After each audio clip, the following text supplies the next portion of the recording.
Hello, everyone. This is our Hawaiian Volcano Summary for July 31st, 2025. Another longer than average 11-day pause so far has followed episode 29 of Kīlauea's summit eruption. But ongoing inflation, tremor, degassing, and a return of intermittent glow causes us to anticipate episode 30 to start anytime now through the next 3 days, end of Sunday night. Here you can see the live camera, the V1, with just a degassing coming from the north vent there, which is the one also glowing.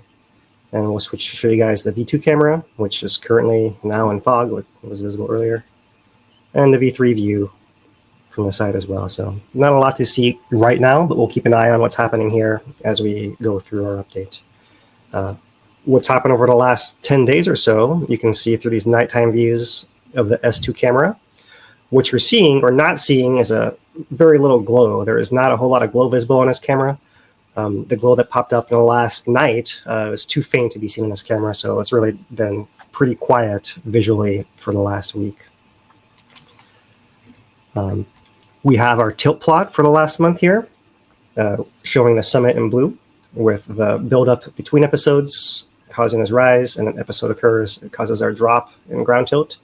So you can see we've been recovering for the last 11 days here since episode 29, and we're not quite to the threshold where we activated our higher fountains for episode 29, but we have reached a similar point as episode 28, and that is the range of uncertainty for one episode. Also on this tilt plot, we can see there was effects of the 8.8 Kamchatka tsunami, the earthquake itself, rolling the ground for several hours here. And this follows the foreshock that we can now call from last week, this earlier earthquake also in that same region of Kamchatka.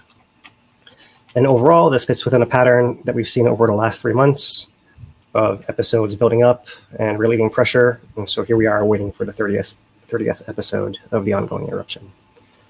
And the USGS update from today, the daily update, says that we're still paused.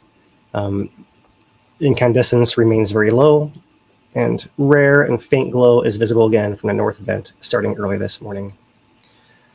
The prognosis is that current inflation data suggests the next episode may occur between now and Sunday night. Looking at the impacts, they're likely to be gas and tephra, as usual, for these eruptions that are contained within a national park. So looking at the VOG forecast for the next couple of days here, you see that largely the plume blows to the southwest over the Kīlauea Desert, but it does wrap around to the South Kona area and upslope regions as well, both in the pure SO2 and in the particulate SO4 components. So this is showing the intermittent emissions from the volcano, and we expect to see a larger pulse when episode 30 begins, and that's the thing to watch out for there. Earthquakes on the island have been pretty quiet. And here is a map of Kīlauea showing our background levels of activity that still remain fairly low considering we have an open vent to relieve pressure from the summit. Overall, the summit is stable, slightly expanding in diameter, whereas the East Rift Zone by Pu'o'o is still contracting long-term, and so there's no increased threat to people on the Lower East Rift at this time. The larger earthquakes we're talking about came from this region of Kamchatka. Here you can see the 8.8 and aftershocks that occurred, 6.9, 6.3, and 6.4. And this follows, as I mentioned, the 7.4 that occurred last week, 10 days ago, in the same region of Kamchatka. So we've had 2 tsunami notices there, watches to have, as well as the one earlier from Sand Point earlier in the month as well, 7.3. Pretty active in the northern segment of the Pacific Ocean from Hawaii.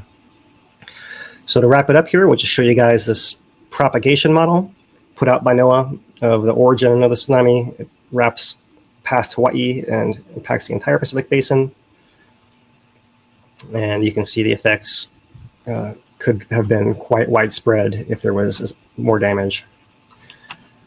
Here in Hilo, we saw a maximum run-up of 4.9 feet, 1.5 meters.